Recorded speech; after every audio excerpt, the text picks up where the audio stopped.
And greetings. Happy Friday. Welcome to the Steve Deace Show here live and on demand on Blaze TV, radio, and podcast.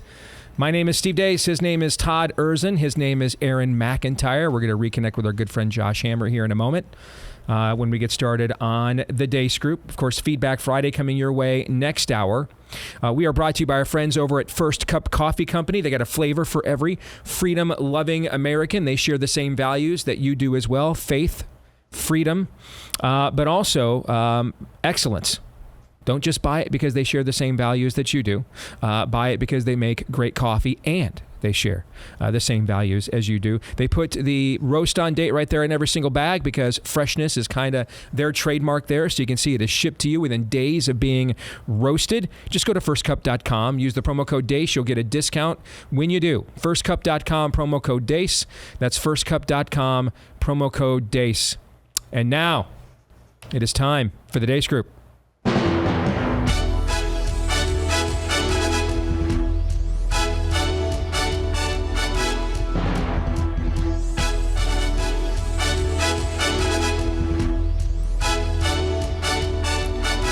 And we welcome back our good friend Josh Hammer, the author of the new book, Israel and Civilization, The Fate of the Jewish Nation and the Destiny of the West. Are you still the editor over there at Newsweek, Josh? Have you still fooled them into continuing that relationship? Are you kidding me? Is that still going on? Steve, I am the senior editor-at-large at Newsweek. This is approximately 5 years after I started at Newsweek. So, God bless. I don't know what else to say. I mean, no, and it sounds like no one is as surprised as you are. All right, but no, I mean, and it's because of who Josh is and how good he is that we're always shocked when someone in corporate media decides there might be another perspective out there and to give it a shot. And so, yeah, I just wanted to make sure I got that right because I was sitting here getting ready to introduce you, Josh. I'm like, wait a minute. Is he still there? That's still happening. That is still a thing. So that's pretty cool, man. That you've worked your way up the totem pole all the more there at the exact same time, Josh. Yeah, I was leading the op-ed section for about 3 years, and my title now is Senior Editor-at-Large. I host my own show, The Josh Hammer Show, which is a Newsweek production. We're on some radio stations as well. So it's a great partnership, and I give a lot of thanks to Newsweek for keeping on someone who is as openly and overtly right-wing as myself for coming on 5 years now. Indeed. Well, congratulations to you and Newsweek for continuing that relationship as well. All right, let's get to your weekly look at the week that was, and it begins, as it always does, with Bleep. Lord Nefarious says.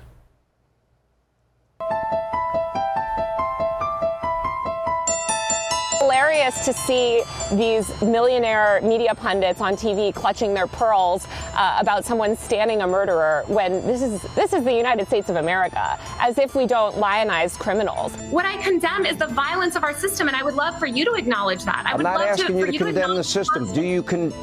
Taylor, do you condemn people that call for assassination? Gosh, you're going to ask if I condemn Hamas next. This is crazy. What, if any, power, for people who are watching at home, do you have? What power do you have and other Democratic members to compel, push the government to bring him home?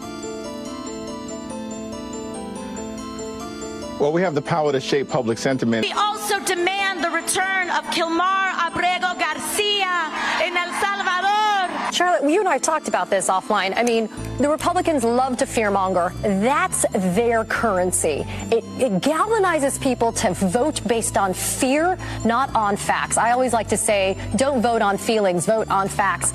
Ground our viewers right now on why making trans people the boogeyman is just something that the Republicans want to do right now. And to your point, they're going to move on from that, and they're going to make another group targeted, and the next round of fear-mongering continues. The more the Democrats ignore this, the more it's going to come back to haunt us in future elections. Republicans are not going to let up on this. They're not going to leave it alone. They're not going to stop this, and we're going to suffer. And here's what I find ironic about all this.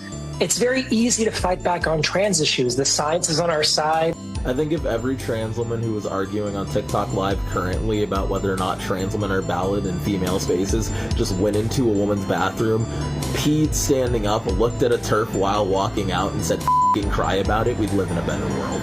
Every single week, we have a litigation working group where a large group of us, and I'm talking there's maybe 75 members of the House, sit down every single week with the AGs to talk about legal strategy.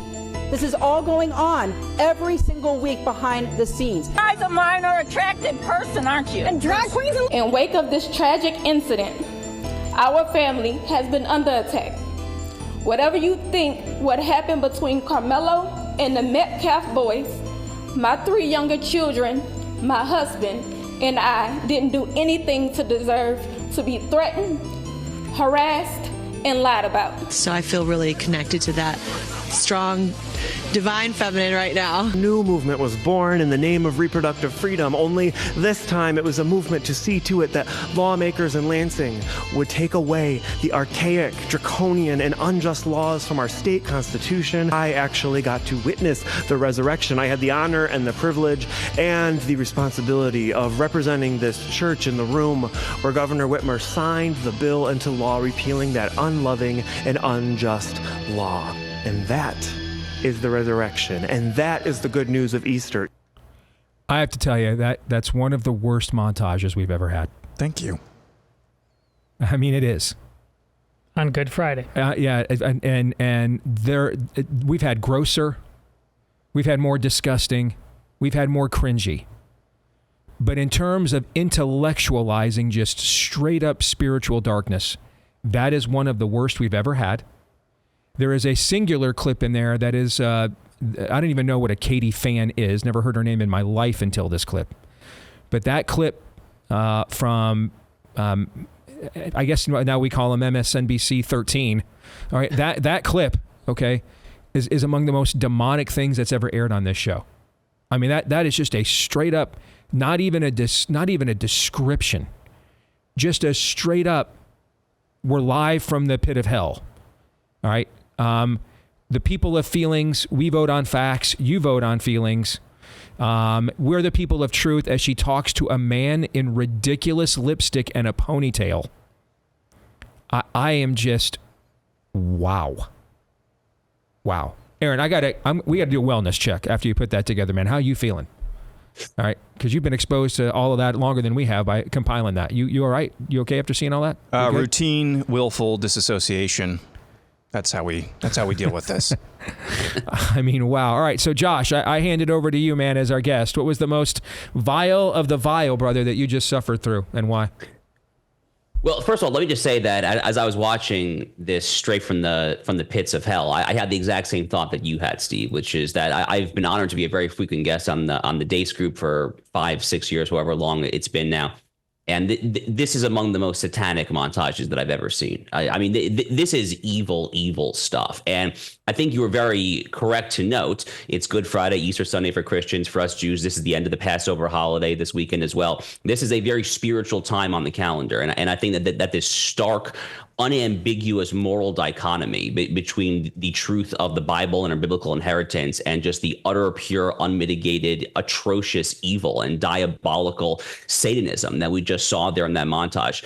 It is a good and important juncture on our calendar to, I think, draw that dichotomy and just emphasize just how big the difference is between the biblical worldview and what we just witnessed there. Now, if I had to pinpoint actually one thing there, and it really is kind of difficult to choose, I guess I will talk just a little bit about Taylor Lorenz at the beginning there. And she was talking about, Luigi Mangione, who assassinated the United Healthcare CEO. She's been a defender of Luigi Mangioni's. Her reply to Sean Hannity is, next you will tell me to criticize or condemn Hamas. And I don't necessarily want to talk about Hamas and that whole situation. Rather, I just want to say, just real briefly here, the political violence issue in America today is almost exclusively a left-wing phenomenon. I am not saying that there are not people on the right who are interested in committing political violence, but this is not the days of Ruby Ridge or Waco and 1990s style right-wing militia movement. If you look at what's happening across the country today here, I can go back at least as far, Steve, as Floyd Lee Corkins, the nut job who tried to shoot up the Family Research Council. First domestic terrorist prosecution in the history of the District of Columbia, and it never gets talked about, but yes. Totally. Yeah. That was 2012. James Hodgkinson tries to shoot up the Republican baseball team in 2017. Yep. Nicholas Roski a few years later tries to fly from California. He does fly from California to Maryland with a zip tie and a gun, trying to shoot up Brett Kavanaugh before the Dobbs abortion opinion was out there.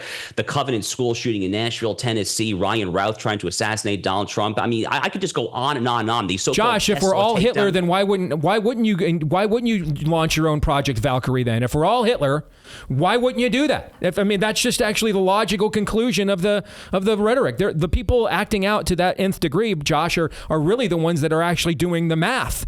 They're doing the math. I mean, if we're literally all Hitler, then I don't know why you all wouldn't think you're Project Valkyrie then. Why wouldn't you do it? Yeah, but you're totally right. And to tie these strings together, I mean, sometimes I pause, Steve. I look at these statistics. I mean, the percentage of Democrats that say that Luigi Mangione was justified, that an assassination, God forbid, of Donald Trump was justified. I mean, this is just so appalling as to just make your jaw drop to the floor. And to kind of tie the strands here all together here, I continue to think that the only way to recover anything remotely resembling sanity in this country, the only thing to remotely resemble pulling Humpty Dumpty back together again, is to recover the Bible, is to recover biblical religion. Because without Genesis chapter 1, verse 27, God made man in his own image. That is the verse. I argue in my book, that is the singular verse that underlies all of Western civilization. That is the underpinning for the fact that man is morally equal. We have genuine equal moral dignity and worth before the eyes of our Creator. When you forsake that, as people like Taylor Lorenz and these nut jobs have done there, it leads to a very, very dark place very quickly. We have a lot of work to do, but that is our mission fundamentally, is to recover a worldview centered around Genesis 1:27 and the Bible more broadly speaking. Very well said. Todd, what do you think? Well, Josh and I are tracking because I'm picking out, and you alluded to it when the microphone is off, what Clymer, the tranny, and it just takes me back to pre-COVID, the couple of years there when the tranny stuff was really ramping up, the bathrooms in North Carolina. It really came alive in North Carolina. North Carolina had a bathroom bill. Yeah. There was the AFA boycott of Target over this, which was like the first major fronts in this battle. But And you'll recall, I said at that time, if we are here, everything is up for grabs now. Everything. The redefining of reality. Why, as you said, why wouldn't you do this? Why wouldn't you do that? And to Josh's point, created in his image, male and female, he created them. As I've told you before, this going back all the way to the beginning, evil chipping away. It's at the last thing now. And if it's at the last thing, we are in uh-oh mode. Everything is utterly up for grabs, and which is why everything on there, public assassinations, sure, why not? A guy clearly, Van Hollen is clearly going to run for president, running on the fact that he went and saved a gang member who beat his wife. Right.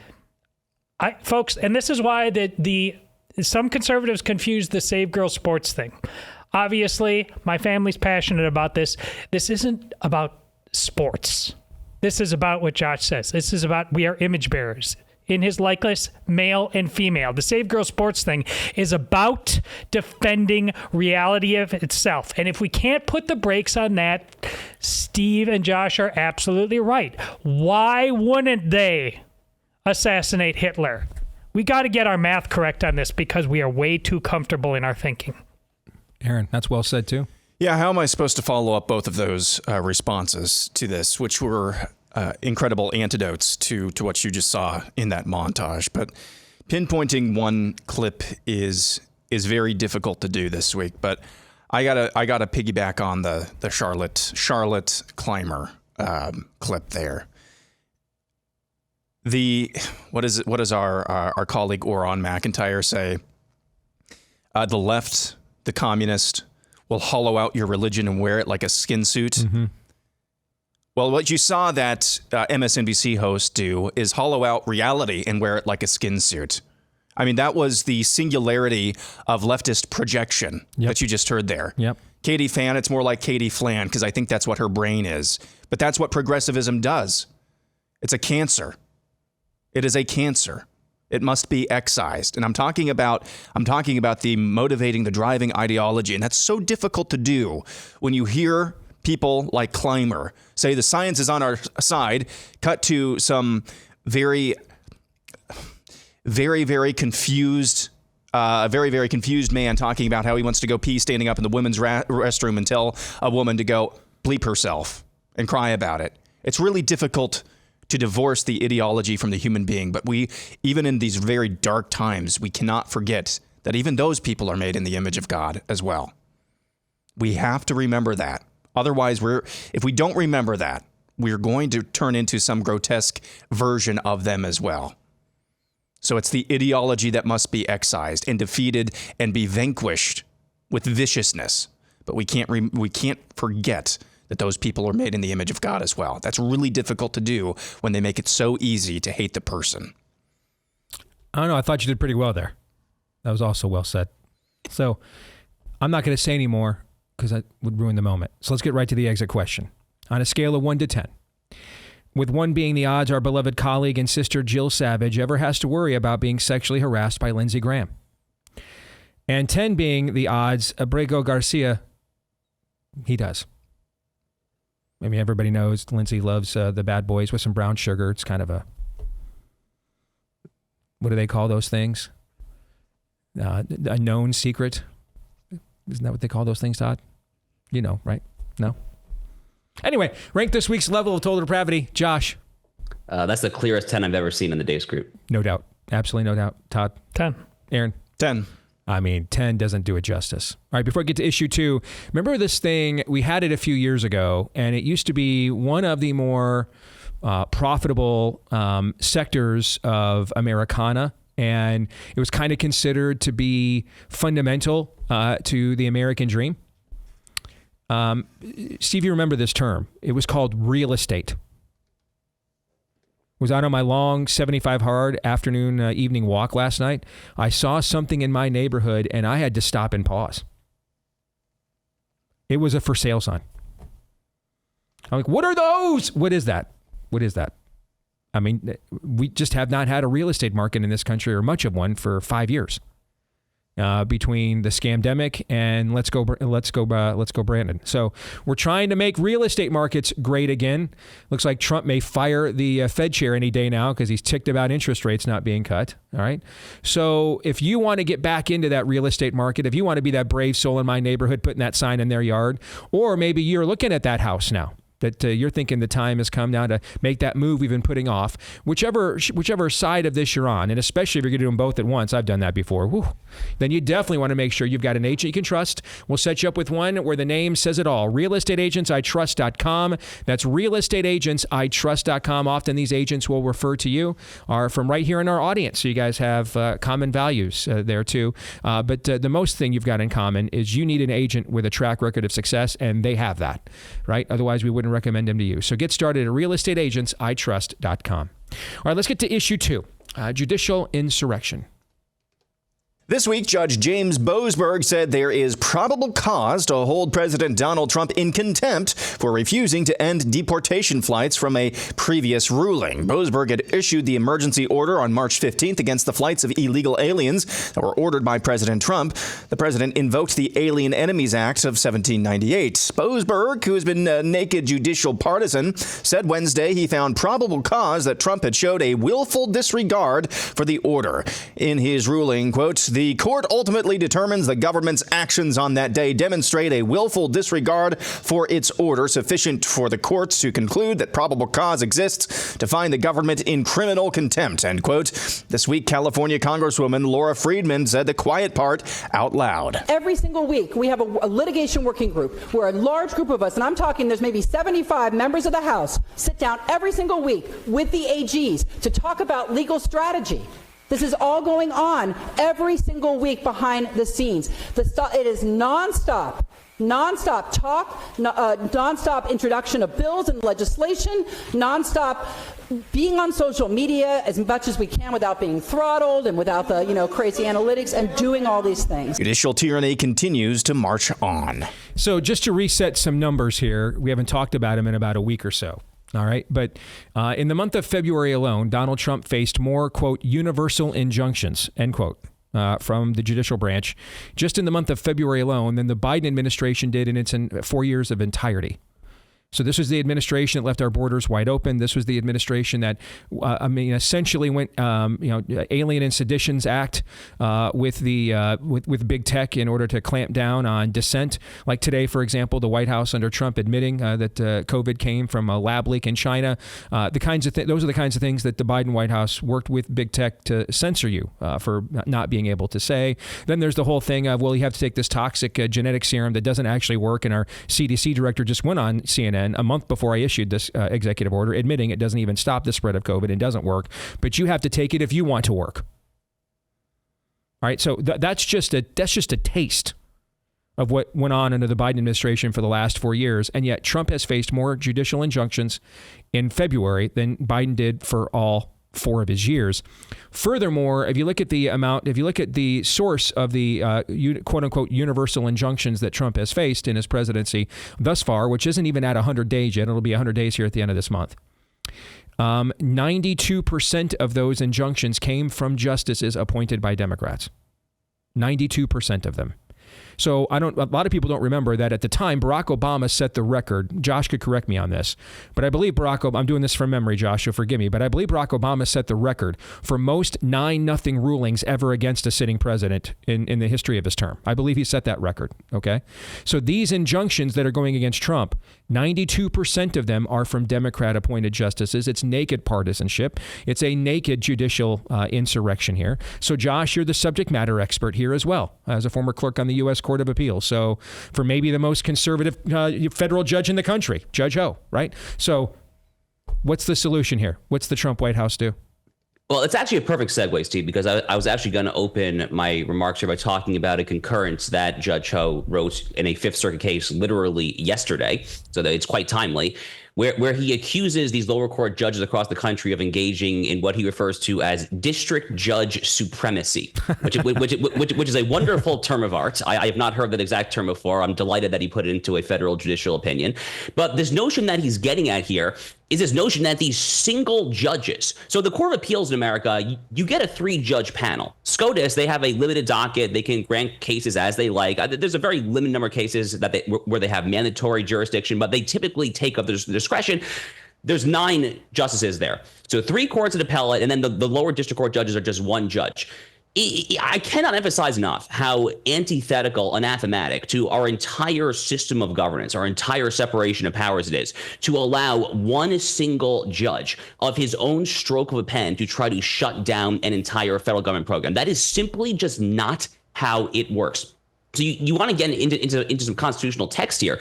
Article 3, Section 1, Clause 1 of the Constitution refers to the judicial power. The big question is, what does the judicial power entail? Well, I will give you a very simple answer as to what the judicial power entails. The judicial power, as defined in Article 3 of the Constitution, is the ability of a federal court to bind a judgment as it pertains to the actual litigants before that tribunal, like plaintiff, defendant, criminal, prosecutor, and so forth there. That is who is bound by that judgment. Anything or more than that, as Abraham Lincoln so persuasively argued in his response to the Dred Scott case when he was debating Stephen Douglas in 1858, as he reiterated in his first inaugural address in 1861, anything more than that is simply due to the persuasion of the judicial opinion and kind of norms of comity, if you want to be respectful to your coordinate branch there. But as Judge Ho says in his opinion yesterday, it's really a must read, this thing. He says this notion that all 3 branches are co-equal is nonsense. The 3 branches are not co-equal. Hamilton tells us in Federal 78 that the judicial branch is the least dangerous branch because it has neither force nor will, but merely judgment,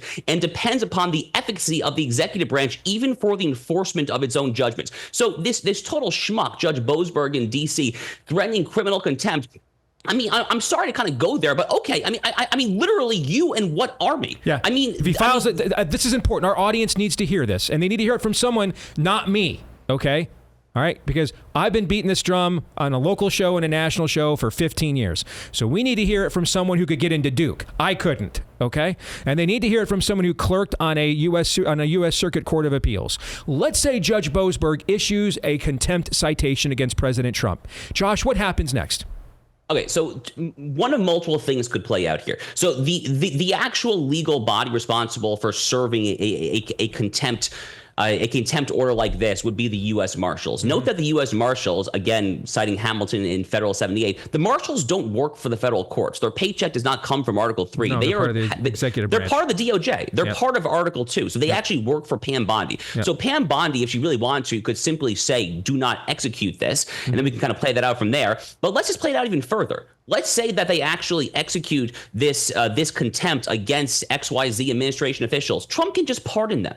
Okay. So, I mean, this is the notion of the least dangerous branch. The judiciary really does not have a lot of cards at its disposal here. It's not going to end well for Boasberg. They are biting off way more than they can chew. And ultimately, to kind of paraphrase one of my favorite all-time judicial opinions, Antonin Scalia's dissent in the same-sex marriage case of Obergefell, what he said in his final paragraph there 10 years ago now, with every opinion that oversteps the legitimate judicial bounds, where they exhibit hubris and what he referred to as overweening pride, he said that the courts only get incrementally closer to being reminded of their own hubris, of their own impotence, That is what's going to happen here, Steve, is that Boasberg and these clowns are going to be about to be reminded of their own impotence at the end of the day. Because you remove that comity that you talked about that Lincoln referred to. So sort of an unwritten rule, sort of a social compact between the branches. Right. When you violate it, you are putting the other branch into no other alternative but to show the emperor has no clothes here. That ultimately, if I do not comply, there is literally really nothing you can really do. They're just words on a page, And then ultimately, you know what? You have an election. And if the Democrats can run on, we want the Constitution interpreted the way Judge Boasberg does. And if you like that, the people get to decide. The people are sovereign, not any singular branch of the government. The people are sovereign.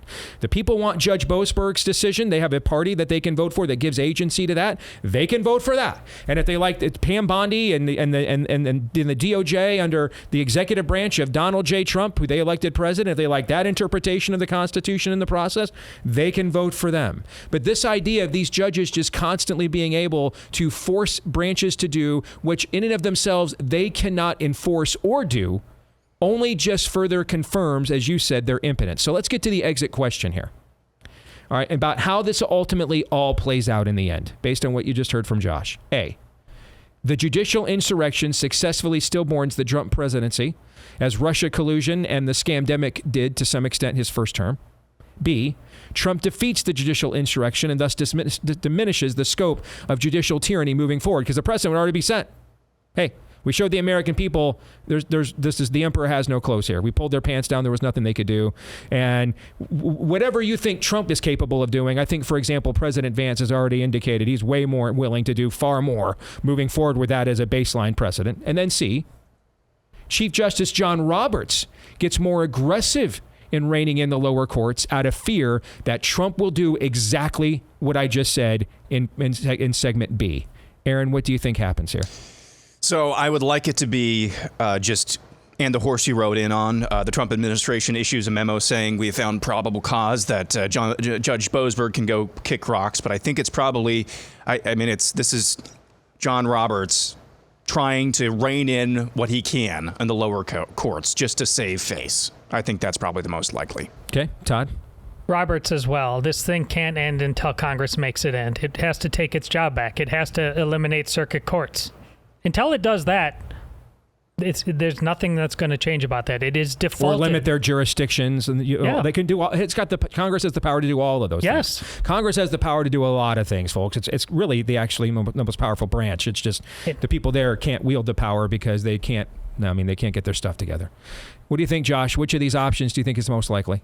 So you guys are totally right that constitutionally speaking, the actual remedy for this does come from Congress when it comes to jurisdiction stripping, when it comes to defining remedies, nationwide injunctions, not nationwide injunctions. Congress can literally do all of that and more. So in the eyes of the framers, that is the actual proper remedy to what we're watching now. But as you just noticed, Steve, that's not the practical world that we actually live in the year 2025. So like Aaron Todd, I'm going to go with option C. I think Roberts will eventually realize that Trump and Vance and all the above, they actually mean business there, and he will do his best to try to swat down these judges before it's too late for the federal judiciary, frankly. In other words, treat a lot of every Boasberg like he treated the Colorado State Supreme Court last year is basically what we're saying. All right. Yep. That we can't. This, it's like what you say from, the Hunt for Red October all the time, Todd. The hardest part of playing chicken is knowing when to flinch, right? I think that it's very clear on some level they are serious. They are already pseudo-defying court orders anyway, okay? Let alone just coming right out and doing it. And I think at that point, once the American people see, well, nothing happened. Cats and dogs didn't live together. It didn't rain sideways. The Red Sea wasn't parted here. We just went on the next day. Then why I've been listening to these judicial oligarchs all these years? I don't think Roberts can afford that, and I think that he will act to save his institution and try to rein them in way more aggressively than he has as well. All right, we'll come back and discuss what is the Democrat strategy here next.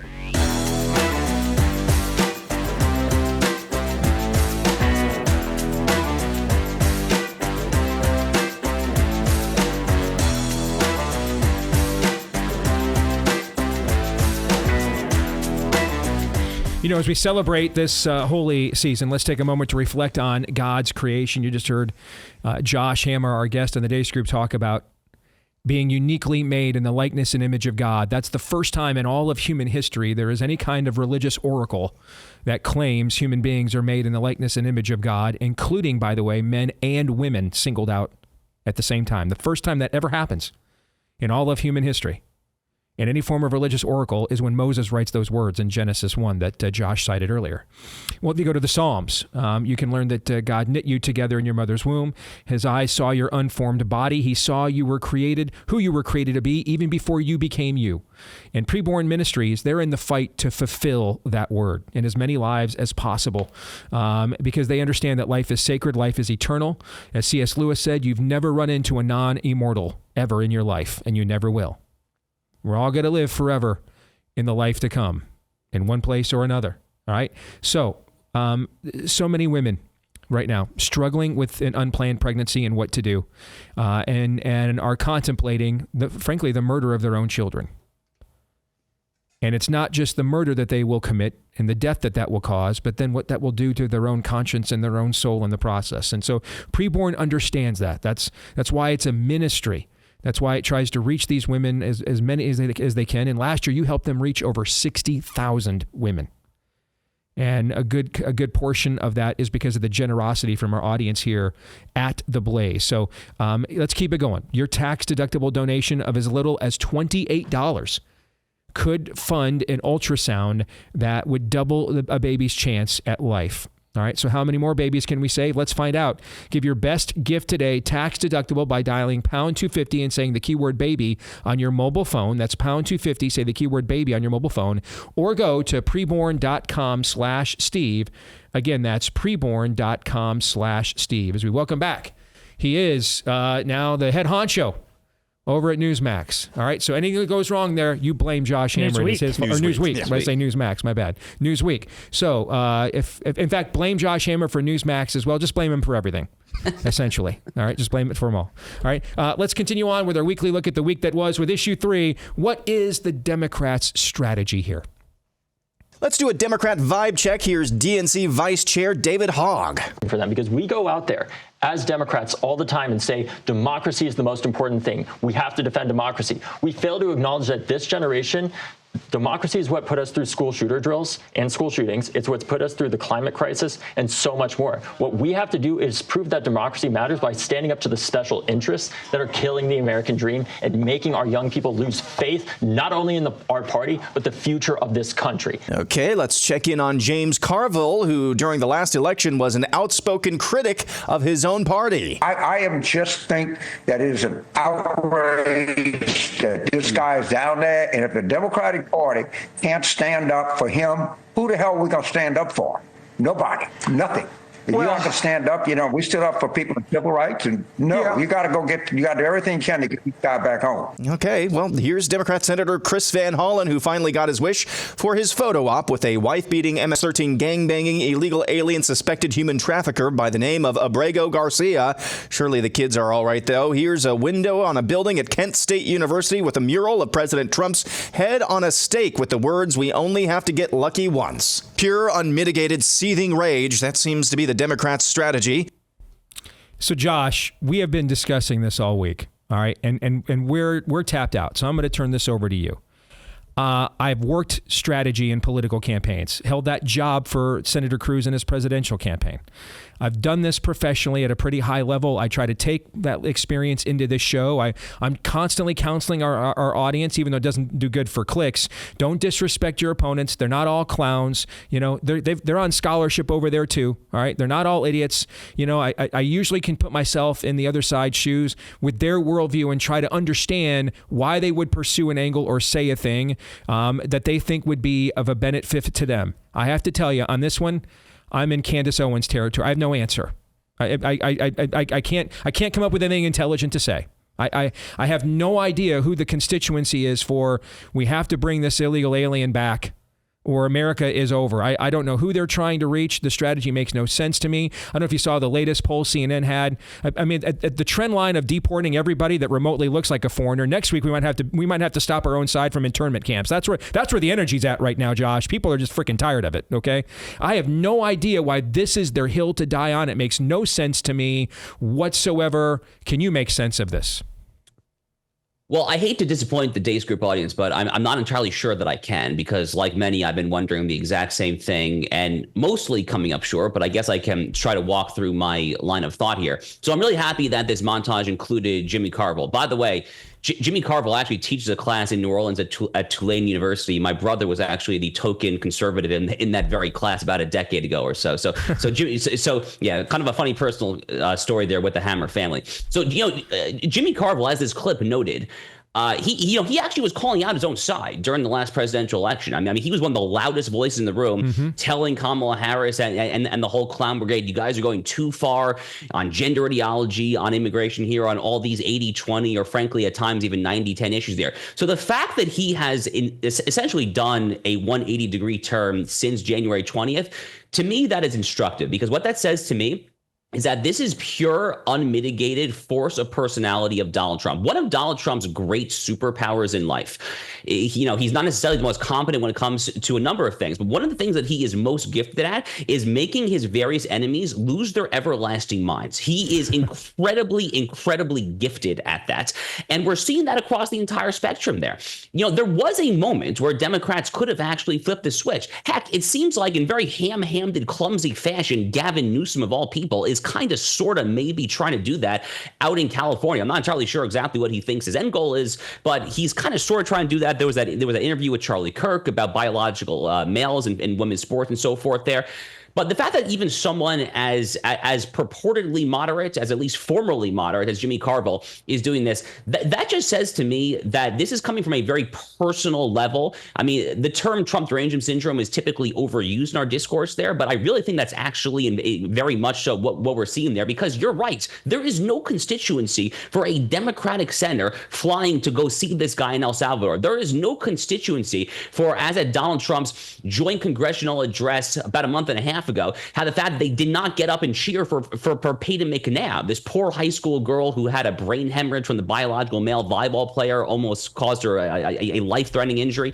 So, I mean, who is the audience for this? I genuinely do not know. So I think, and here's what I'll actually give an answer. Here's my best guess. My best guess is that they're basically trying to double down on the we are the little guy, they're the big guy. And I think that their bet noir here is frankly Elon Musk, which their credit, it makes a lot of sense. That's a logical bet noir. He is the wealthiest man in the world. So I think their goal here, I think their move is to try to double down on we are the little people, standing up against this oligarchy of literal billionaires, people like Elon Musk, David Sachs, Donald Trump, and so forth there, Scott Bessent, Howard Lutnick. I mean, there's a lot of wealthy people in the Trump cabinet. I mean, that's just a fact, right? So if I had to guess, that's probably what they're doing, but they're going about it in an awfully bizarre and I think deeply unpopular method. All right, so we let Josh have a crack at the strategy. We have been unable all week long on this show, gentlemen. We've done like 3 different segments on this as news stories have emerged. We've been unable to explain it. Frankly, there is more reason to understand why Candace Owens is talking today about a flat Earth and that outer space isn't real and we never went to the moon. To me, I can completely understand. There's a market for that. I can completely understand why someone would play to that market. I have no idea what the market is for we need more MS-13 gangbangers in the United States other than people who are already going to vote for you. It makes no sense to me. Josh took his best shot at it. What do you think? All I can do is give you the Good Friday version of Occam's razor. It's give us Barabbas, Give us Barabbas. Give us Barabbas. So a little bit of a turn of what he said. This is like a Trump derangement syndrome. Whatever the other is, we're for it then, basically. That's it. Yeah. That's all I got. Okay. What do you think, Aaron? I got nothing either. And you know how I think one indicator that they've got nothing is what Josh just pointed out. James Carville, who was, and I pointed out, very outspoken critic last election. Now he's saying, go down and take a photo op with this gangbanger, this MS-13 death cult gangbanger. I just cannot fathom that. I mean, let's just take a step back real quick. This week, it was posited over and over and over again by Democrats and the media, sorry for the redundancy, that this was not an illegal, this was not a gang member. We don't know for sure if he was in MS-13 or not, and he was mistakenly deported. That, of course, was not true. He was an illegal alien. That's not up for dispute. So they ran with this narrative. Various Democrats get ready to go fly to El Salvador to stand with him. And as soon as one actually does go to El Salvador, boom, we now have it confirmed that he is an MS-13. He is a woman beater. And the Tennessee Highway Patrol pulled him over a few years ago on suspected human trafficking. And then, after all of that, Chris Van Hollen finally got his photo op with that guy. With a cherry on the top of their drink. Either President Trump and his administration just tips toes through the raindrops and just amazing coincidence, just an amazing series of events here, or they just set a pretty broad trap and the Democrats just walked right into it. That is incredible. But going back to the broader point here, I think a leading indicator that there is really no there, and nobody's got anything over on that side. Where is Barack Obama? Yeah, he's made a few statements. I think he made a statement about Harvard. Where is he on the speaking circuit here? He might be looking for a good divorce attorney.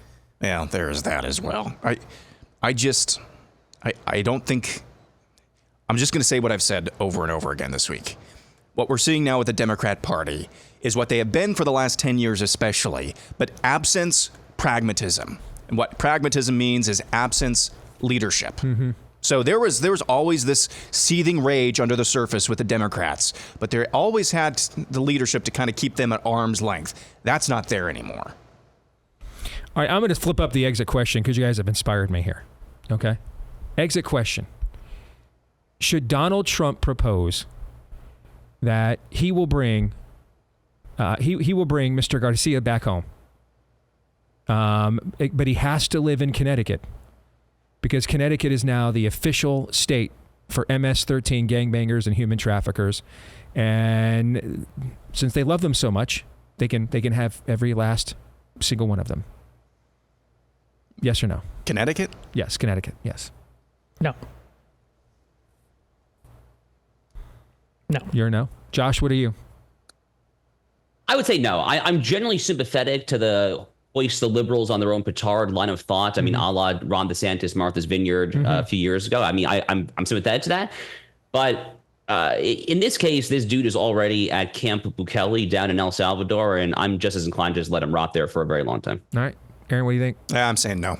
Yeah. Once they're gone, they're gone. I'm tired of having to give my daughters a talk before they go out jogging in my neighborhood about what they have to worry about. Fair enough. All right, let's get to the kicker topic. All right.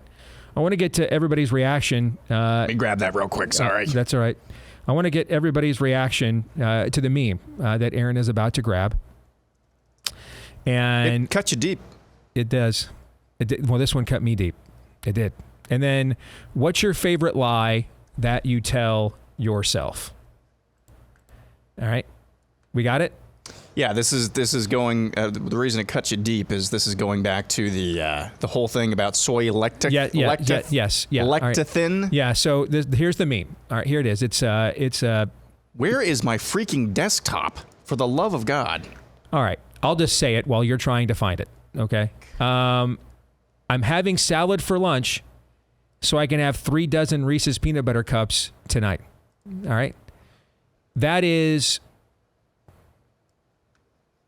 I've sang that song many times. All right. So what's a favorite lie you tell yourself?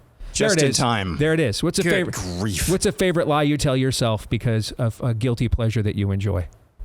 Todd. Well, I thought we could also comment on what's the a favorite lie of the culture or something like that. Oh no, this is going to be very personal. What's a favorite lie you tell yourself because you have a guilty pleasure Todd you enjoy? never tells himself any lies. Todd looks in the mirror. You're terrible. You're awful. And you need to do much better. The opposite. He is the anti-Stuart Smalley. Josh, what about you? As Todd fumbles for something he enjoys that maybe he should not as a human being. Well, I was also going to go in a more cultural direction. I guess if I had to make it very personal, so, we Jews have our Sabbath every week there. We're fully offline for 25 hours, whatnot there. And, as is the custom, I typically imbibe, a healthy proportion of alcoholic beverage, in joy and merrity, of course, there. And, I always tell myself that the day or the day after I will finally go to the gym and kind of, work off some of that. And it frankly just never happens. There you go. So you can do it too, Todd. You can do it too. You've got a fault somewhere, Todd, something that you know you shouldn't like, but you do. You're a human being. What is it? I mean, I gave up booze for Lent. Okay, that's something. Are you dry again? Didn't you say that a few years ago when you did that? That you're dry? You were looking forward to Easter? I think so. Yeah. Aaron, what about you? He didn't even answer the question. I know he didn't. And he's invulnerable, apparently. What about you, Aaron? Well, favorite lie I like to tell myself is that Todd is capable of self-deprecation. I'm just...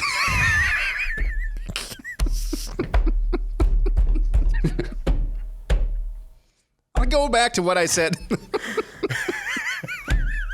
In fact, just leave it there. That's better than anything you were going to come up with right there. Yes. Note to self, don't try this again. All right, let's get to predictions. Aaron, go ahead. You get to go first. Wes Moore will be the 2028 Democrat nominee. As I just pointed out, Barack Obama, where is he? But as we all know, the Democrat process really isn't up to the voters until I'm proven different. Yep. He and Obama are buddies. This week, what's his face? The actor came out, who's buddies with Barack Obama, said, "Oh, keep an eye on Wes Moore." Okay. I think if we had gone to a convention last year, Wes Moore would have won it. All right, quickly, Josh, what's your prediction go? I'll make somewhat of a black pill prediction, unfortunately. I try to be an optimist, but I think that these Iran negotiations are heading in a very bad direction. I think that we're basically going to get a Barack Obama-Iran nuclear deal 2.0. We are going to be told it's going to be better. I am skeptical that it will be any better. And unfortunately, that puts all of us in a pretty bad place, if I'm correct, unfortunately. Todd? The next Archbishop of Canterbury will be Muslim. He already is. He already is. The last couple of archbishops of Canterbury have been completely in favor of Sharia law and no-go zones. No, I'm just saying flat out Muslim. But it'll just actually be, Allah Akbar, essentially? Yes. Yeah, why not? Why not? Did you see King Charles's Easter message yesterday where he mentioned Islam? Yes. Dude fetishizes Islam. Wow. My prediction is by the end of this year, or September now with the timetable he's giving, I do believe that Health and Human Service Secretary Robert F. Kennedy Jr. is going to share evidence that at least some of the vaccines in the childhood schedule, at the very least, amplify markers that can lead to autism. I do think he will share some evidence along those lines. That at the very least, some of what's in these can amplify the markers that lead to autism. Josh, it is good to see you. As always, man. Have a great weekend, all right? Take care. You guys too. Happy Easter. You bet. Same to you. Belated happy Passover. We'll come back, and it will be your turn with the Feedback Friday when we do. Stay tuned.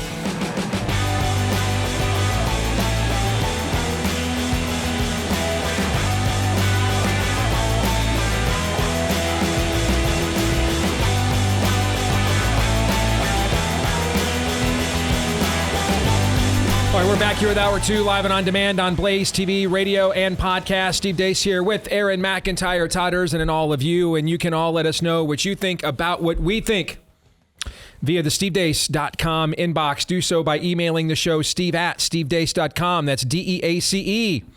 Like us on Facebook, MeWe, and Gab. You can follow me at Steve Deace Show on X, Instagram, and TikTok. Please subscribe to our new YouTube channel at Deace Show on YouTube. That's at Deace Show on YouTube. And then ultimately, We love you guys that listen to the podcast because you're the biggest part of our audience. Apple is actually the biggest access point for people that are getting our daily broadcast content here. So thank you guys very much for that. Leave us a 5-star review if you haven't done so yet. We appreciate it. And then also you can please hit subscribe, or if you are on Apple iTunes, hit follow. That'll make sure that we are in your feed, your podcast feed there every single time we do a new podcast. And, I looked today before we went on the air, and our last 4 shows all ranked among the highest episodes. Pardon me, among the highest episodes in the religion category on Apple in the United States of America today.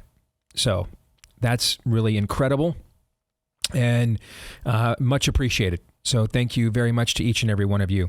And thanks to our friends over at Fast Growing Trees as well. Did you know that they've got the biggest online nursery in the U.S. with thousands of different plants and over 2 million happy customers as well? They've got all the plants your yard will ever need, like fruit trees, privacy trees, flowering trees, shrubs, and so much more. Whatever plants you're interested in, Fast Growing Trees, they've got you covered. Find the perfect fit for your climate and space. Fast Growing Trees makes it easy for you to get your dream yard. You can order online and get your plants delivered directly to your door in just a few days without ever having to leave home. Their Alive and Thrive guarantee also ensures your plants will arrive happy and healthy. Plus, you can get support from their trained plant experts on call to help you plan your landscape, choose the right plants, and learn how to care for them as well. And it does come right to your door. And I know what you're thinking. I mean, when you're talking about that many different samples, over 6,000 of them. But, whenever we've shopped there, it's been a very easy to navigate catalog, and the convenience too. Like if you're in your minivan era right now, right? And you got to put the seats down, then go to the local nursery, get all that dirt and everything all over the minivan when you get what you want. It's not with Fast Growing Trees. You just get that stuff. That's what we did. Just get that stuff delivered right to your door. And this spring, they've got the best deals for your yard. Up to half off on selected plants and other deals. And listeners to our show get 15% off their first purchase when using the code DACE at checkout. That's an additional 15% off at fastgrowingtrees.com using the code DACE at checkout. Fastgrowingtrees.com, code DACE. Fastgrowingtrees.com, code DACE. Because now is the perfect time to plant. Use DACE and save today as your promo code. Offer valid for a limited time. Terms and conditions may apply. All right. I got to get a quick drink of water here as I've been fighting the allergies this week. Pardon me. How's it going, Todd? He's still coming up with his guilty pleasure he doesn't have. Yeah. That's why he's so quiet over there. He's pondering. Yes. All right. Are we ready for some Feedback Friday? Did you have one? Cigars. Hey. Thank you. There you go. There had to be that one. Wasn't too hard. There had to be. I knew a man of rustic masculinity such as yourself had to at least have one vice. Cigar would be a classic vice for such a man. Yes. Do you do actual real cigars, or are we talking Swisher Sweets here? Oh, God, no. Real cigars. I mean, it's like hobos that do like Swisher Sweets, right? I don't even think those are considered cigars now that I think about it. Did you guys see J.K. Rowling put out the image of her smoking the cigar to the UK High Court ruling unanimously that a woman is a woman? And then a bunch of people accused her of smoking a blunt. And she's like, well, I kind of deserve maybe to smoke one of those too after this. Yeah, but yeah.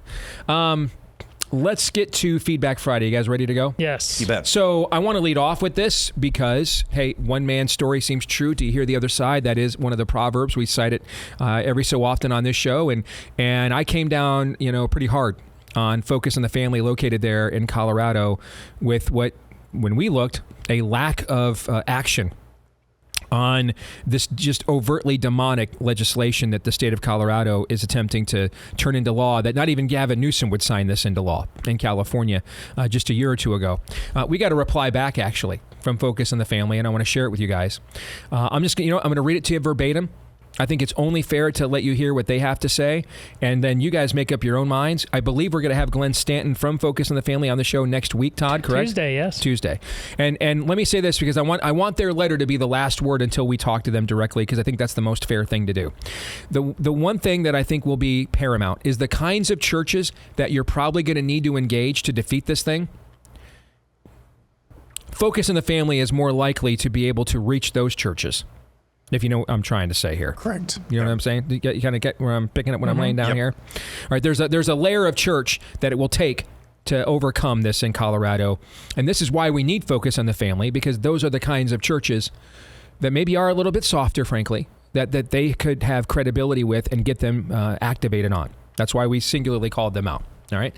So here is their response, and then we'll let it be the last word until we talk to them next week. We appreciated your comments on your April 14th broadcast, encouraging the church to do more to defeat radical legislation being jammed through the Colorado General Assembly, in particular HB 25-1309. We have a common enemy in this fight, this radical bill that will break up families and harm children. Unsurprisingly, radical legislators in favor of this bill have labeled pro-family groups like us, quote, hate groups, equating us with the KKK. This bill is abhorrent. We've explained what the bill would do here, and they sent us a link to the website there. Focus on the Family has been active in defeating HB 25-1309. We have not been silent on the bill, far from it. We interviewed with The Blaze, The Washington Stand, and American Family Radio in opposing the legislation, and we published a piece in World Opinions blasting the bill as well. We are sending a statewide email to all our Colorado constituents, urging them to oppose the bill and testify against it. We are preparing for several of our spokespersons to testify against the bill once it's been assigned to a specific committee. So far, Senate Democrats have delayed assigning the bill to a committee, presumably because of national outrage against it. We've informed tens of thousands of our constituents about the bill through our policy website, The Daily Citizen, urging them to take action, and released a video opposing the legislation. And we are working with leading parental activist groups in Colorado to mobilize against the legislation. Focus President Jim Daly will also be addressing the bill and the need for Christians to get involved in opposing it in an upcoming video. Thank you for the opportunity to correct the record on our involvement against this legislation. We are your ally in the fight to protect parents and children from the Colorado government's evil attempt to tear parents away from their children.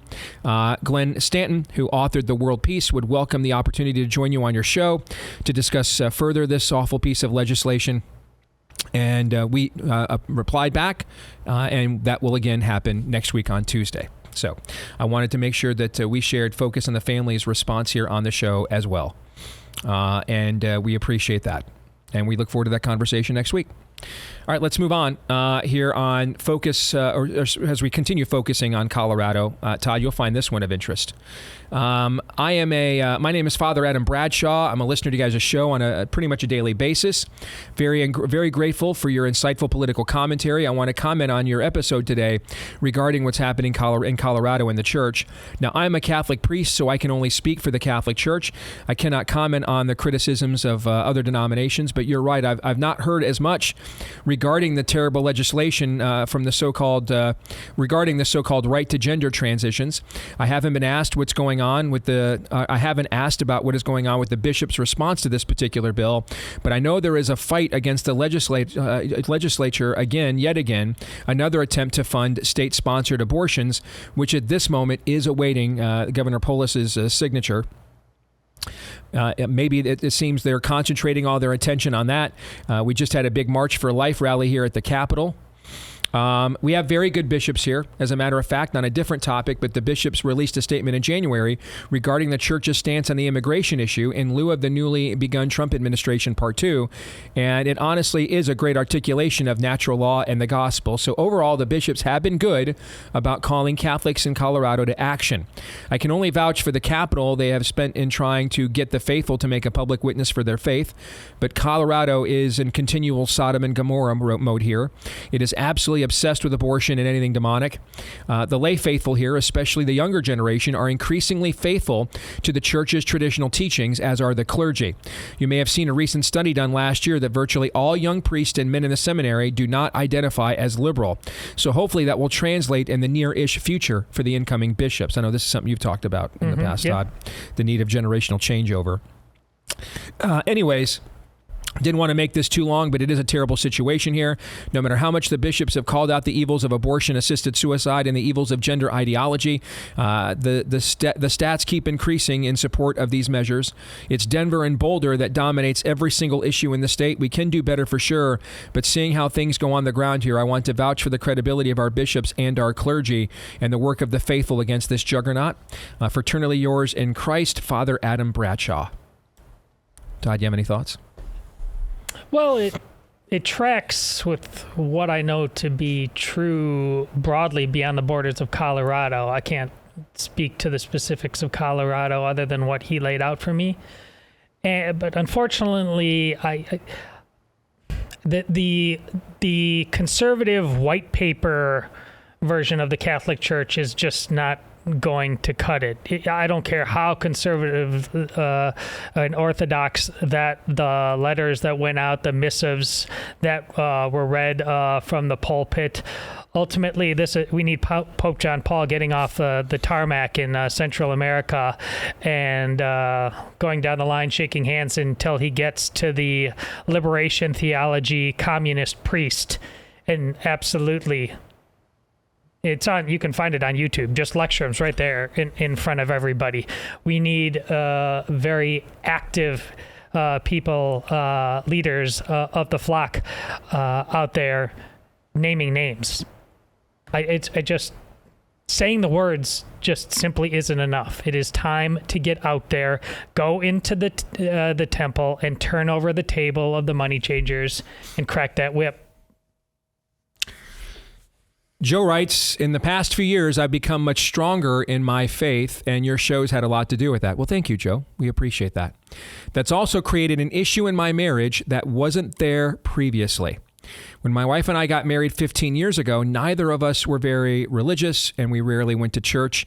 And now I am the one that has changed. I have been praying for her to open her heart to the Lord. I thought my prayers had been answered when recently she said she wanted to find a church to go to. The only issue is she wants to go to one that allows gay marriages and is non-confrontational. I will try my best to teach my kids about God's word, but I would really like the community of a church and more knowledgeable leaders to answer my kids' questions. I've taken the approach that I would rather not subject my kids to false teaching at a woke church and continue to not go to church while I keep praying for my wife. Do you think this is the right approach? Thank you for all the work that you do, that you, Todd, and Aaron do. This is from Joe. So I'll start on this one, then toss it over to you guys. Okay? Mm-hmm. Number one, Joe, I absolutely believe it is the right approach. I absolutely believe it is the right approach.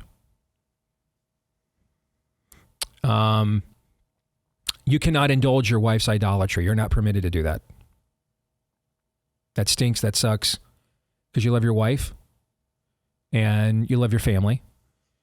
But we have to love the Lord first. So, absolutely, you should not subject your children to heresy and idolatry with any form of stamp of approval from you whatsoever. In fact, let's take this in steps. You guys agree or disagree with that, what I just said? Agree. Yeah, more or less, yeah. Okay. Yeah. So, secondly then, I mean, in fact, let's make sure we make a finer point on this one, guys. I think this is a non-negotiable. Like, I mean, he is ultimately accountable for his own, for his soul before his maker, and has been given as the man, as the headship of this home, which means accountability. So he cannot fulfill those duties by granting and signing off on idolatry in his own home at a systemic level. Okay. Still good? Yes. All right.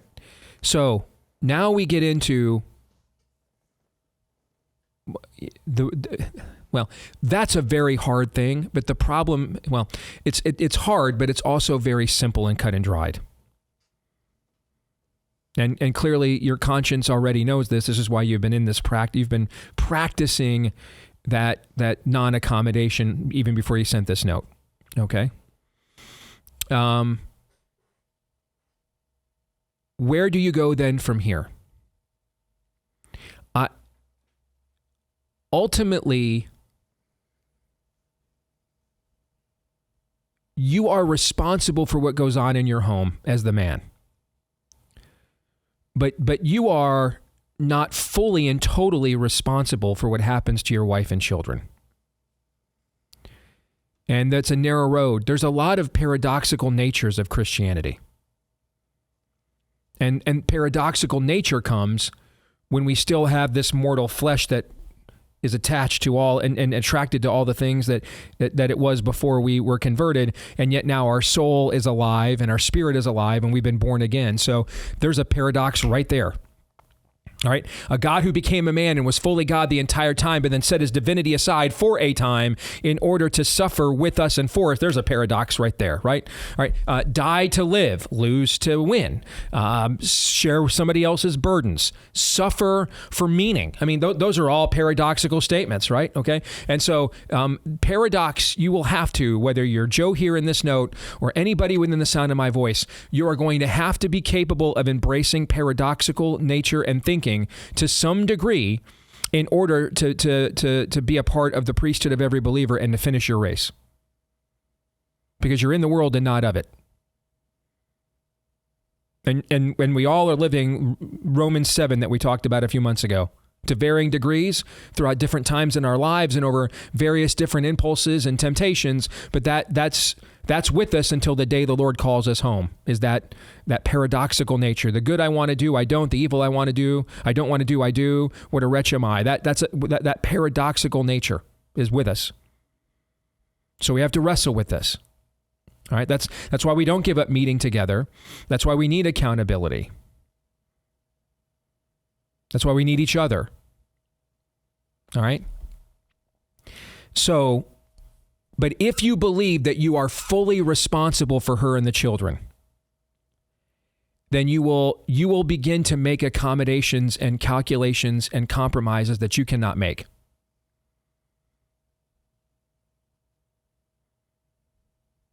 You are primarily responsible for what happens in that home as the man. You are not solely responsible. Those are two different things. And if you start to think, well, if I don't accommodate this, then maybe they'll never meet me halfway. You can't do that. You can't do that.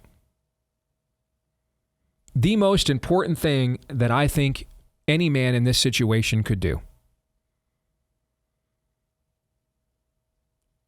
is to model the most integrity he possibly can. And this will be another paradox. It is, you are going to have to, brother, love your wife as Christ loved the church, even without her consenting to her duty, which is to respect you at the level that you really need. She's incapable of it right now in her current spiritual state. She can't do it. Now, does Paul write, love your wife as Christ loved the church, unless she's an unbeliever, and then just kind of meet her halfway and return tit for tat, and whatever respect she shows you, then that's all she's entitled from you in return in terms of love. Is that what Paul says? No, it's not what he says. So you're gonna have to love her as Christ loved the church before she's even remotely capable of honoring her end of the biblical marriage bargain here. That may seem hard. It is. It may seem impossible. It's not. In fact, the same power that's inside of you now as a believer did this for you. While you were his enemy, Christ went to the cross for you, died for you, loved you. So calling upon that power. You may be in a season, and maybe this is a tricky area, just going to church on his own. You may be in a season where, frankly, that may not be a wise move. What may be a wiser move is to see if you can find a group of guys that you can meet with in your area privately, just getting together once a week or something. Because you also, I think, on the one hand, you don't want to accommodate them, but you also need to be mindful of not looking like you're leaving them behind, because the enemy will play on that. And he will speak into your wife's fears and insecurities that he's not the same man. He'll leave you. Can't be relied on. He can't be trusted. And none of us can know what the ratio of that is for Mrs. Joe, because we don't know Mrs. Joe. You do. These are things that I'm just going to propose you should be mindful of. You're going to be in a season, brother, where you have to be maybe more self-aware than you've been your entire life. You are now on more display than you ever have been before. So don't complain about it. Don't whine about it. Own it. Right? So if you need time, You need time to be Christ in that home, because after a tough day at work, take the time, maybe drive around the block a couple more times before you pull in the garage, whatever that is. But you need to be mindful now that you are more on display than you ever have been. You're being measured more than you ever were before. And you were getting all those things before, but the ante has been upped considerably now because you've thrown a gauntlet down in that home. And the devil has a foothold in your home. And when you're not around, he's whispering all kinds of things in people's ears. Now for your children, make sure, as Paul also says there, you don't go out of your way to exasperate them. Obviously, you have basic moral rules in any home, right? Don't lie to your mom and dad. Don't disrespect your mom and dad. But putting some like hyper notions of what is expected of them without any of the systemic support system in place is a good way that you will exasperate them. You're just going to have to be very, very self-aware because you are unevenly yoked.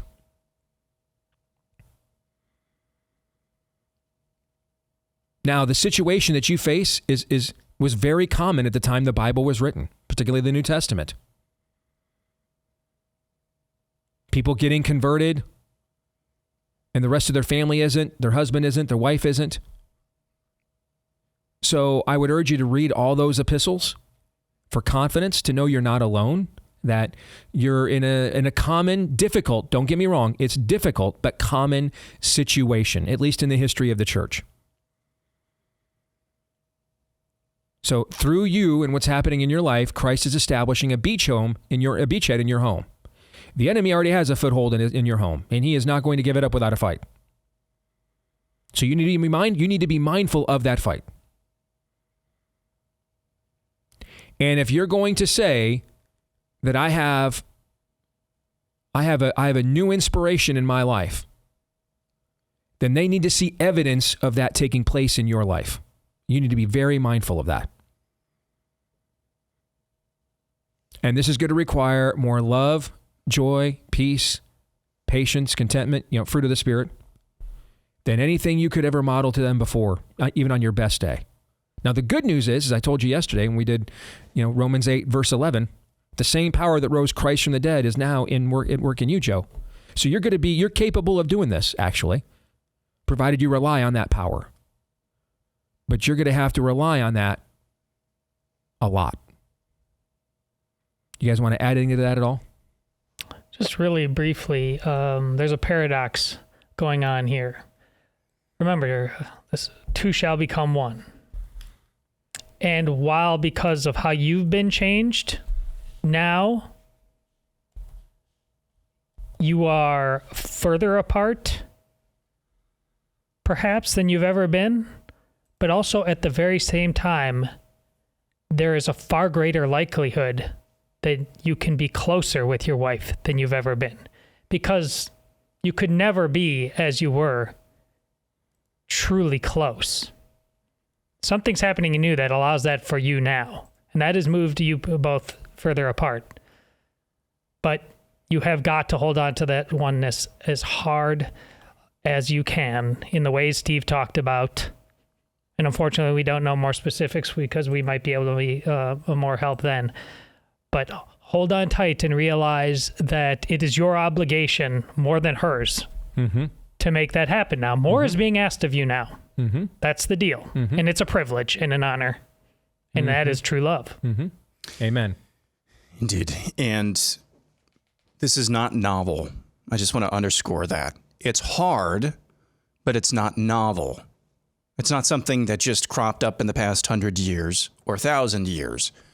It's so not novel, it's so not new that Christ said there will be family divisions for the sake of the gospel. The sake of the gospel is the most important thing in your life, in anyone's life, in any believer's life, the cause of the gospel, the gospel. So don't let it creep into your mind on any level as you go about maybe taking some of the things that Steve and Todd have said and I hate saying internalizing them, but meditating on those and really understanding what that means in your actions and deeds and words. Don't let it creep. Don't let the devil tell you that you're unique here. You've just got it. This is just this is just something that's affecting you. This is just something that's in all of human history. You're just uniquely cursed here. No, this is so non-unique, and I don't want to diminish it. I'm not trying to do that at all. That Jesus specifically warned and specifically prepared his disciples and his followers. The gospel will create division. But as Todd said, if you are faithful, there is a possibility here of oneness within your marriage and your family that would have never been possible before. Not only for that reason is what you're trying to accomplish here worth it, it is for the cause of the gospel, which is ultimately the most important thing here. And brother, the fact that you are at this place means that God is already at work here, right now. That's exceedingly well said, Aaron. Exceedingly well said. I've been saving this one, and I think now that Trump's healthcare team is in place, that we're going to lead off with it next segment. For now, let's talk about this one from Scott Maluski. He says, I live in a blue state, Maine. Our governor continues to make national news due to abortion laws, woke ideology, trannies, etc. She now has introduced a 2-year state budget, which will put us $500 million in the red, while simultaneously saying the state must tighten its belt, saying we may not be able to pay back our own hospitals. Thankfully, she's a 2-term governor and cannot run again due to term limits. I say all this to ask, can an average man in a blue state run for governor? I'm conservative, not rich, but feel like much of the second Maine feels the way I do. Since you have advised campaigns, I wanted to ask your opinion about running for governor. Scott, and this goes for not just Scott, but anybody else. Romance without finance is a nuisance. The number one expense of every campaign is name ID. People have to know who you are and that you even exist long before they contemplate what they think about what you think. And this is the number one reason why it costs so much money to run, is the amount of name ID required. Now, in a state like Maine, you don't really have a lot of major media outlets. Probably media outlets in other states matter more than, what's going on in Bangor, for example, or Portland. So it's less expensive, but it ain't nothing either, brother. So yeah, you're going to need some money to be known.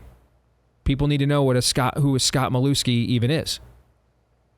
And that's what it takes. Now, I don't know when the next election is, how long there's a shoe leather process to it too.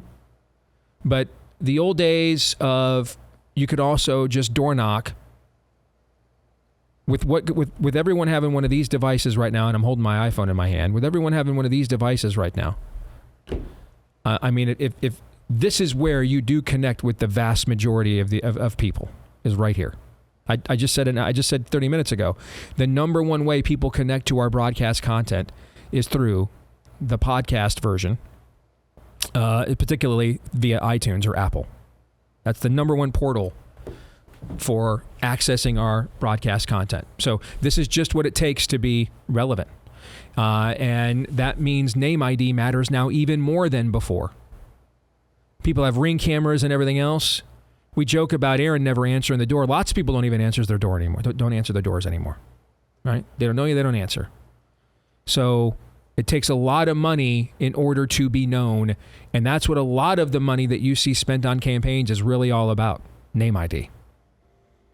We'll come back. And I've been saving this note until Trump's medical team, public health team was in place. They are now. Let's share it when we come back.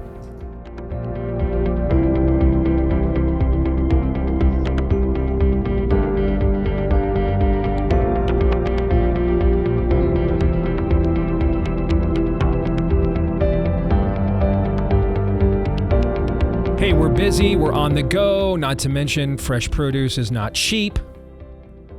That's where our friends over at Field of Greens come in. You've got a crazy schedule. You're on a budget. You don't always get to eat healthy, and that's why doctors created Field of Greens. It's a delicious glass of Field of Greens daily. It's like nutritional armor for your body. Each fruit and vegetable was doctor selected for a specific health benefit. There's our heart health group, lungs and kidney groups, metabolic groups for a healthy weight. You can get the energy you're looking for and also improve your health as well with the nutrition your body needs daily that Field of Greens can provide for you. And your doctor's going to notice your improved health as well, or your money back. So let's get you started with my special discount right now. We're going to get you 20% off your very first order if you just use the code Steve at fieldofgreens.com. That's code Steve at fieldofgreens.com. Code Steve, all right, to get you the nice discount there. Code Steve to get you the discount off your first order, 20% off at fieldofgreens.com. And then also mark your calendars. Friday, May 2nd is coming up just around the corner. All right. And get ready for a one-of-a-kind evening curated by some of Nashville's leading conservatives. It's the Fearless Army Roll Call. All right, so you're going to have a powerhouse performance from country music star Randy Houser. And then the main event, an exclusive thought-provoking conversation with Jason Whitlock and Tucker Carlson as they dive into the issues shaping our country and culture. There's limited floor seats available. This VIP evening offers a rare opportunity to enjoy top-tier talent, connect with like-minded leaders, all right there in the heart of Nashville. So now's the perfect time to grab your tickets, but don't wait around because they're going to be gone soon. Secure your VIP tickets today. Easy for me to say. Secure your VIP tickets today at fearlessrollcall.com. That's fearlessrollcall.com. All right, I've been saving this note here for a little more than a month, and I wanted to wait until the president's public health team was named, confirmed, and put in place, and now they are. By the way, what did you say or think yesterday, Todd, about Dr. Marty Makary saying that we're not going to put any more big pharma people on the FDA advisory board, for example? You're welcome to come and lobby like anybody else, but this isn't a captured institution anymore. You don't get to lobby us on one end and then sit on the regulatory boards on the other. We're not doing business like that anymore. I obviously applaud it, but it's the most obvious thing you can possibly do if you want to fix this thing. You got to get the fox out of the hen house. Aaron, you have any thoughts when you saw that news yesterday? It's just, we have grown so accustomed to things sucking so badly that even common sense solutions like this, common sense is not common anymore. So when something that just makes sense like this happens, it seems like a huge deal. And it is a huge deal because of how captured these institutions have become. So hats off, applause for Dr. Marty Makary. All right. Let's go to this note now that I've been saving for a bit. All right. And we are going to we're going to keep this as a voice in the shadows, whispering thoughts that are hopefully of good use. All right. We're going to name of this person's going to be withheld, especially when I read this to you. I think you're going to understand why I'm going to do that. Okay.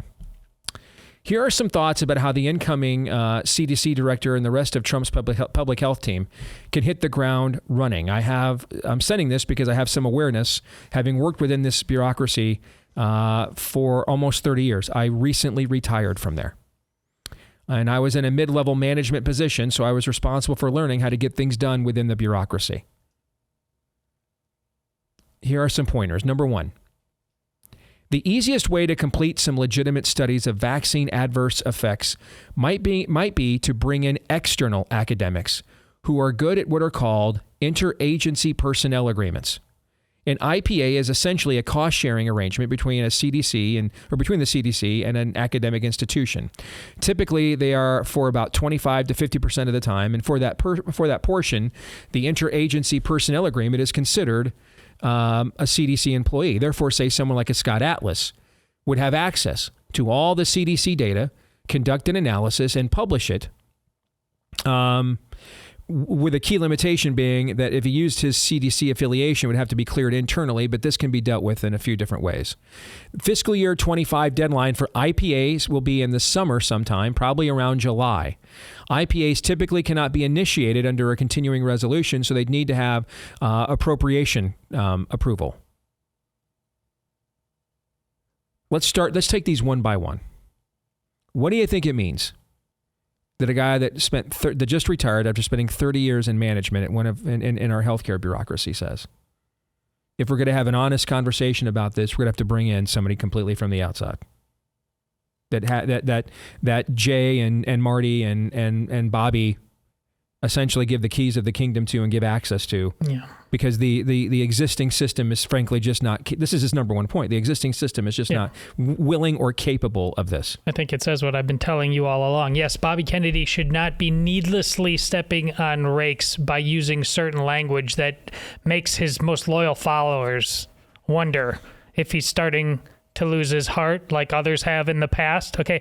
But other than that, yeah, this is why he couldn't just go in there on day one and just snap his fingers Thanos style. Again, this thing has dug its roots deep for decades, and it has everything to do with what you just asked me the question about getting pharma guys out of the room.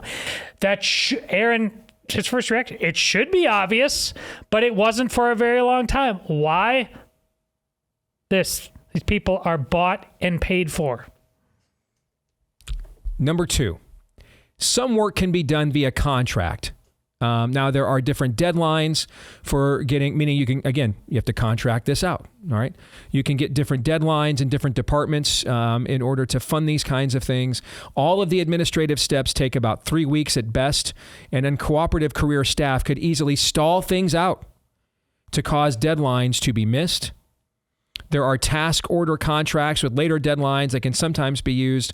One major limitation is that there will be a technical evaluation panel, or a TEP, which will be composed of CDC or other bureaucracy staff.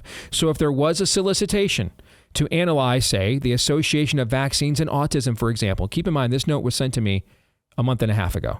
All right? CDC staffers could steer the contract to a vendor who would produce a no association finding. And this is what CDC and these other bureaucracies have been doing internally for decades. For example, Frank DiStefano, does that name ring a bell to you? Frank DiStefano? No. His eventual publication of Tom Veerstraten's analysis of HP vaccines and autism, by the time Frank was done reanalyzing the data, the signal had disappeared. For the same reason, bureaucracy staff cannot be expected to undertake the analysis themselves. See, he is walking us through the practical steps of the bureaucracy. He would have been a manager within the application stages of doing the kinds of things we want people like Jay Bhattacharya and Marty Macri and Bobby Kennedy Jr. to do. This just reminds me of what we were talking about with Josh Hammer about ultimately Congress needs to find its balls again and do its job. And until it does that, you really can't solve this court problem. Yep. The same is true. Until Congress wants to do its job, you can't really solve this bureaucracy You're problem. literally learning the devil is in the details, Yes. man. It's a literal truth. Yes. It's not just an idiom or an expression or a colloquialism. It's literally the truth. Listen to this one, number 3. He says another option of getting the kinds of things you want done would be what's called an RFAPW 24-0080. You cannot make this stuff up. You cannot make this up. That's what it says, okay? That's a National Partners Cooperative Agreement. This is a cooperative agreement that functions like a task order. The deadline for new projects will be probably the end of April, but it would be very challenging to find one of the awardees to play ball with analyses that would implicate the safety of vaccines and other dubious public health measures. It's almost like this entire system was designed this way. It's almost like it is. Yeah. Let me repeat. That's called an RFA PW 24-0080. That's what that's called. Because apparently RFA PW 24-0079 or 0081 was already taken. Number 4. Another idea would be to create a special unit in the office of the director and staff it with Title 42 scientists who could conduct analyses. Title 42s are non-FTE people. I don't even know what FTE stands for. They go by various monikers such as Senior Service Fellow. I'll try to avoid getting way into the weeds on this, but it's a way to hire people quickly, bypassing a lot of the delays involved in hiring new people. The director would need to work with human resources to make this happen, but I think it could be done. Someone friendly in the OPM, I have no idea what that is, could also advise, assuming there's even one person in the OPM who would be knowledgeable and friendly and willing to do so. This is just some satanic stuff, guys. I mean, this is just straight up satanic stuff, what we're dealing with here. Has been for a long time. Here's his final paragraph of his note. The political appointees who take over these bureaucracies will need to find friendly senior people who can help them navigate the bureaucracy, and that will be tough. If they do not, it will be hard to get things done because the permanent staff could throw up roadblocks like, hey, great idea, but the deadline for fiscal year 25 is already passed, so we'll have to work on this one for next year. Only about 300 CDC staff, for example, requested exemption from the COVID vaccine requirement. Only 300. That's a symbolic number right there. The 300 ain't just Thermopylae. That's Gideon's Fleece too, brother. Okay. He says, I was one of them. The various court injunctions prevented the CDC from ever enforcing this mandate. CDC staff will almost uniformly be opposed to almost anything. And same for the rest of this bureaucracy that a new director might want to do that is vaccine related. As Todd often says on your show, the magical power of these substances holds sway here. This is cultic, is what is being described. Yes. Flat out, it's not even this isn't an embellishment at all. I mean, this is cultic, is what this is. When you were reading that, I felt like we were staring into the abyss, and the abyss started to stare back. No doubt. Like I'm a worse person for having read that. And by the way, and I greatly appreciate the man whose name I will withhold who sent this to us. We needed to hear this, okay? Because we need to hear the truth, even if it isn't what we want to hear. But I'm pretty much I'm worse off psychologically than I was 15 minutes ago. Yeah, because ultimately, in a republic, that's only possible if we sign off on that, at least informally, because we can't be bothered. Mm-hmm. And it's just, it's what I've tried to tell you even before COVID came along. This thing is an absolute monster. You wonder why there are so many people, even wearing our own jerseys, who don't really care about anything other than just burning everything down. Whether it's public health institutions, whether it's the FBI, it's because of this. How can you reform that? Yeah. Okay, so yeah, a cleansing fire might get some stuff that you like, but it might also get some of the grimy details that you really don't like and make the whole thing and rot the whole thing. Mm-hmm.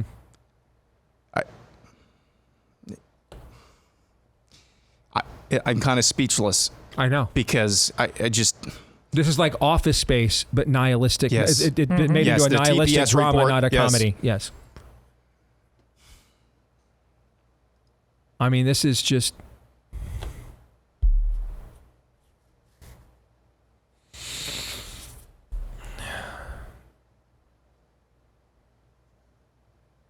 This level of bureaucracy wasn't formed in a day, and it's going to take more than a day or two to unravel it. Okay?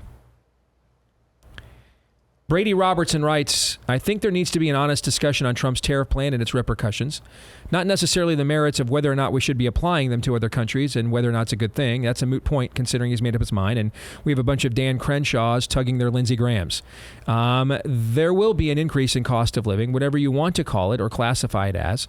It is understood the goal is to increase American jobs and theoretically wages across the board. However, manufacturing is not just the flip of a switch. For the items that can be made here where we already have facilities, there is you can do this, and there's time to hire personnel, acquire materials, tooling, packaging, etc., and test production to ensure the product can be made properly. Before finally being able to run full production, But for a large percentage of items, there are no facilities, so we are talking starting from scratch, which is a much longer turnaround. That is not even addressing the burdensome regulations and taxes. I'm someone in the manufacturing industry and witnessed these things firsthand. So realistically, we are talking about seeing large-scale returns later in his term, if not the next president's term. Coupled with the fact that the economy never fully recovered post-COVID, and a Fed deep state no longer covering for Biden and the Dems. And we could see major pain caused for a lot of Americans, which will nearly guarantee a Dem president next term, regardless of who our nominee is. I think the waffling on the percentages, which countries will or won't be tariffed, and when those tariffs will or won't go into effect, have companies frozen, not acting. For his tariff plan to have any chance, there needs to be a moonshot or World War II type of effort with clear plans, communications, and buy-ins from American companies and the American people. Again, not discussing the merits, just the realities of the situation. Love the show. Keep up the good work. Brady Robertson. I agree and I disagree. I do too. I agree and disagree. I agree because of what you said about the pain that's coming, and it should come. We've earned it, but this is just like the big pharma, vaccine bureaucracy, all of that. These roots were planted deep over a long period of time. We were slowly boiled in the pot. Quite frankly, we should feel ourselves lucky that we're still alive to have some agency in the matter at all. So, but you're right that there's going to be pain. You're wrong about that. This is definitely going to be an election loser. I mean, if it's a total failure, probably. But just because there's pain, no, you forget that it seems like you're just seeing things just through an economic lens, and that's the one and only thing you're measuring. And that's a problem with the conservative side of the fence. That's the comfort I keep talking about. There's Trump on the border. There's Trump on gender. There's all kinds of other things going on where the people are saying, oh, no, no, no, no, no. So it's not simply, we got to just not, this is a moral matter, economics. Stop just looking at it as a spreadsheet matter. Indeed, and I think you have to start the premise. Who are you for? Are you for this country and its people? Let's start there. And if the answer to that question is an affirmative, then we can go on from there. So I would assume if you listen to a show like this, the emailers probably falls into that camp. The longer this goes on, and the more that I see about the news about these tariffs, what we're seeing right now, I think, is just an interim play.